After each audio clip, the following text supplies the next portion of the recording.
You just stay home all day, right? Tired from just cleaning? Why don't you try switching places with me and see the real struggle? Maybe I should divorce such a useless wife. Ugh, not this again. The way my husband treats me, a homemaker, is truly exhausting. My name is Jennifer. I'm a 34-year-old woman. I married David, my coworker, 2 years ago after a workplace romance. Back then, I planned to continue working after marriage. But David said, I'll work hard outside. You take care of the home. That's my ideal. Men work outside, women protect the home. I naively agreed. I quit my job to become a full-time homemaker, influenced by David's perspective. I used to be easily swayed by others' opinions. Above all, I deeply loved David. So, I followed whatever he said without questioning. I guess I was blinded by love.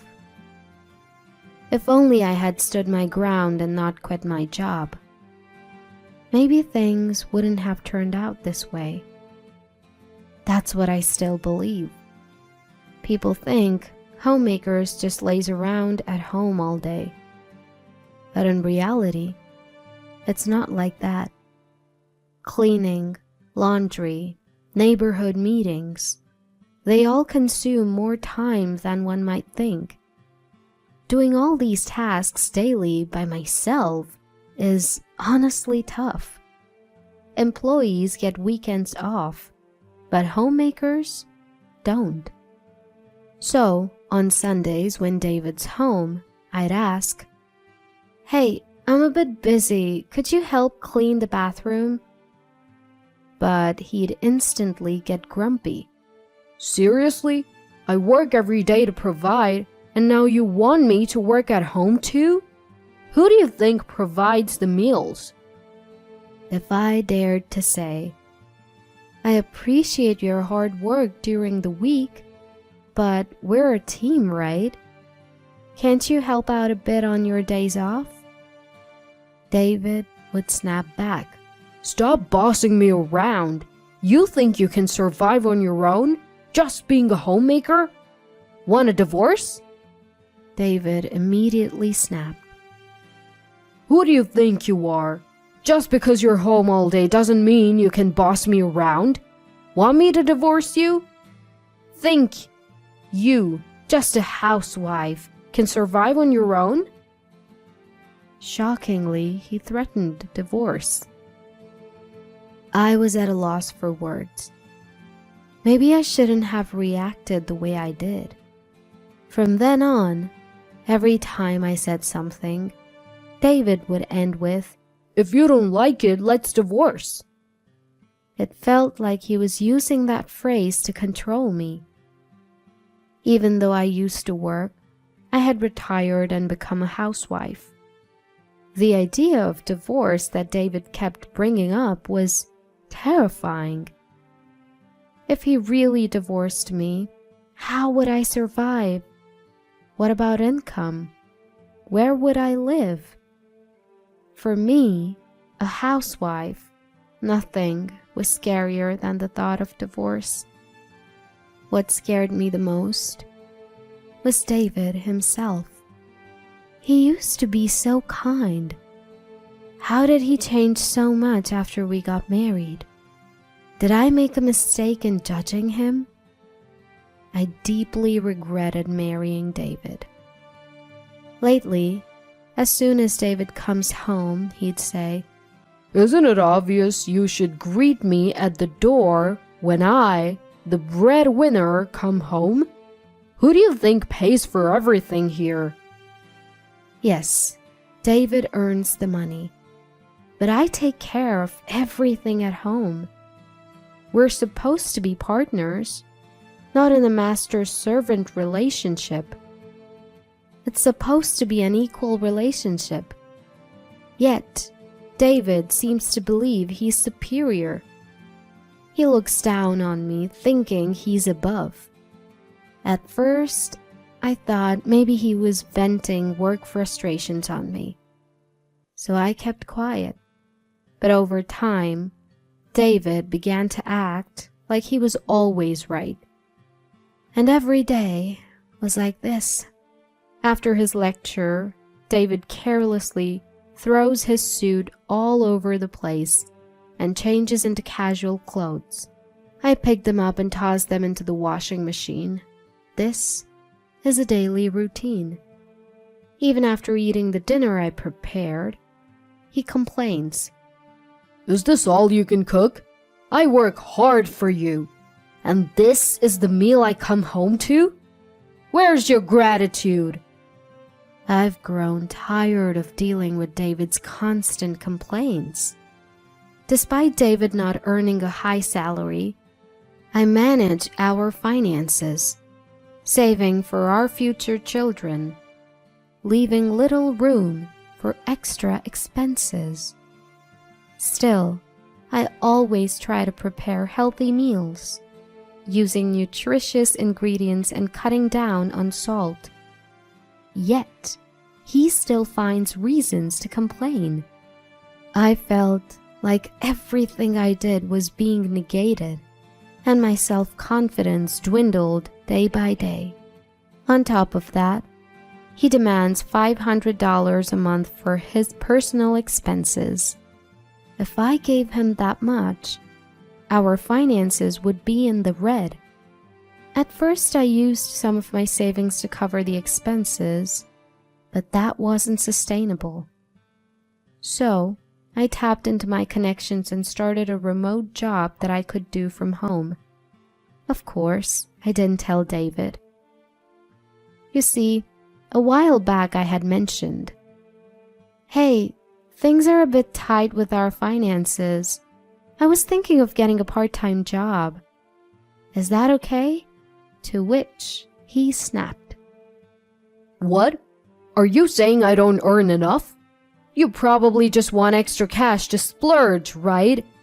You should just stick to taking care of the house. Knowing David, I was sure that if I earned, he'd just take more for his personal expenses. So, I decided to work remotely without telling David. The money I earned went towards our living expenses and savings for the future. A former colleague introduced me to his remote job. I would log into the company system and handle administrative tasks, mainly settling travel expenses claimed by employees. Having experience from my previous job, the work wasn't challenging. More than that, being home all day, this remote job gave me a sense of purpose. It felt rewarding. Then, one day, after juggling remote work and household chores, I was exhausted. I decided to take a short break and lay down on the sofa. That was a mistake. I unintentionally fell asleep and was awakened by David in the evening. It was already night. Of course, dinner wasn't ready, and neither was the bathroom. David, seeing this, sighed and said, "What were you doing all day? Lounging around? Neglecting the house? I come home and you're just napping on the sofa. Seriously, homemakers are just leeches." Usually I wouldn't react to David's words, but that day I was tired, so I snapped back. "What's your problem? I just happened to fall asleep today. Stop making it sound like I do nothing all day." David, not expecting a retort, turned red with anger. "You're defying me? I'm the head of this household. How dare you speak to me in that tone? If you're going to be defiant, leave this house." "Well, maybe I will. I've been waiting to take some time for myself anyway." It was a classic case of tit for tat. I quickly packed some essentials and headed to a nearby hotel. The look of shock on David's face as I left was priceless. He probably never imagined I'd actually leave. In the past, I would have just been bewildered if David told me to leave. But now, things were different. After all, I had my remote job as a source of income. Being confined to the house and only doing household chores, this job became my only connection to the outside world.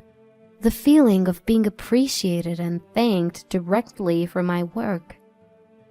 Seeing my efforts being rewarded with a paycheck.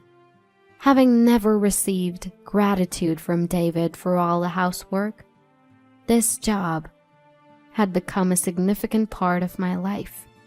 Thanks to my remote job, I gained confidence and strength. Maybe some time apart would be good for both of us. With that thought, I lived in the hotel for about a week. During that time, I continued my remote work from the hotel and even uncovered some fraudulent activities by an employee. Then, one day, my phone rang. It was David. I was thinking it might be time for me to return home, so I hoped this call would be the perfect opportunity. When I answered, David said, Hey, isn't it about time you came back? You've had some time to reflect, right? Who does he think needs to reflect here? Even as I was at loss for words, David continued. You must be missing me, right? Life must be tough without me. If you apologize, I'll let you come back home. Such arrogance from him. Who does he think he is? So I decided to play it humble and said, I'm really sorry. It was my fault. I miss you every day. Please let me come back home. To my surprise, he responded with such relief. I knew it. You can't handle life without me. Fine, come back home. He couldn't even see through my act.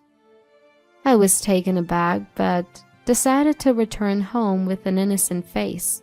When I got back, the house was a complete mess. Clothes were scattered all over the floor, with no place to step. Trash overflowed from the bin, giving off a foul smell. Dirty dishes piled up in the sink. In just a week, he managed to turn the place upside down. I was almost impressed. I thought maybe he'd have cooled off in my absence. Maybe he'd have taken care of the house. All my maybes were shattered. He probably called me back because he couldn't handle the mess anymore. Not because he missed me or felt sorry. Realizing this, I was disappointed in David. I couldn't believe it had come to this. I was once again disappointed by David's carelessness. But in a way, I was grateful, because it gave me the push I needed to do what I had planned for David without any hesitation. For about a month, I acted as if nothing was wrong at home. I cleaned up the mess David made and followed his every command, even when he complained. Then, the day of reckoning came. I executed the plan I had prepared and waited for David to come home. I didn't prepare dinner or even the bathroom. When David came home, he was angry that I hadn't greeted him at the door or prepared dinner. I simply apologized. I'm sorry, I was so busy today and couldn't get to it. Feeling empowered by my submissive attitude, David lashed out even more than usual, and then he said those words. You're just a parasite, you know. You can't earn money and can't even manage the house properly. I wonder what would happen to a woman like you if we divorced. Maybe I should just file for divorce, huh? I had been waiting for him to say that. The word divorce that David flaunted like a badge of honor. With a smile, I replied, "You don't need to file. I've already prepared the divorce papers." David looked confused, so I showed him the actual divorce papers, already signed by me. "All you need to do is sign." David started to panic. Of course, he never expected me to agree to a divorce. What? No. You'd be the one in trouble if we divorced, right? Don't worry. I'll be just fine. Haven't you noticed? Look around the house. Don't you see? David looked around frantically. Where's the TV? The fridge is gone too. What's going on? Oh, did you forget? I brought the TV and the fridge when we moved in. So, it's only natural that I take them with me when we divorce. I had everything I bought removed by professionals. Wait, you can't divorce me. How will you survive without my income? See, I sighed. Don't you get it? The person handling expense claims at your company, that's me. We never met face to face, only communicated through chat or email.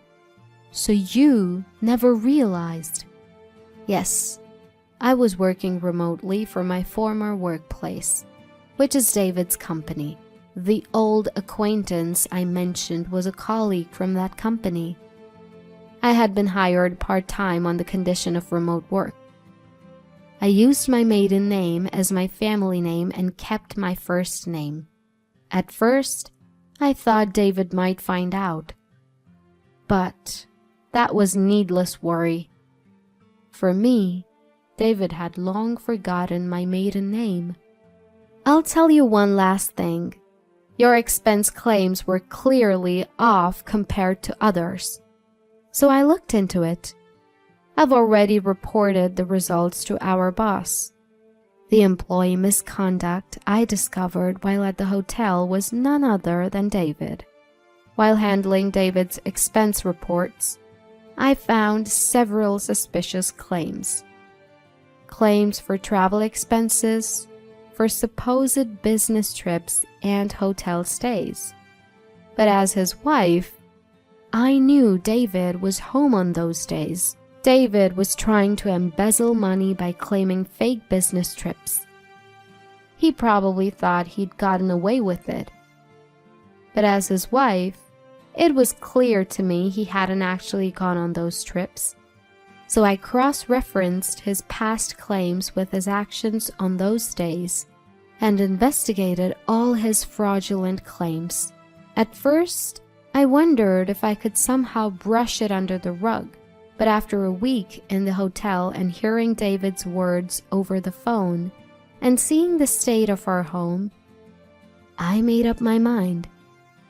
I'd be the one to end things with this man. I've already reported it to our boss, and I've asked for appropriate action to be taken. Tomorrow, when David goes to work, he'll be called into the boss's office and questioned severely. He was misusing company money after all. It's only right. Thank you for everything. I'll be happy on my own. Goodbye. My belongings have already been shipped to my new place. All that's left is for me to leave this house. Leaving a stunned David behind, I walked out of the house with a spring in my step. Later on, David was dismissed from the company.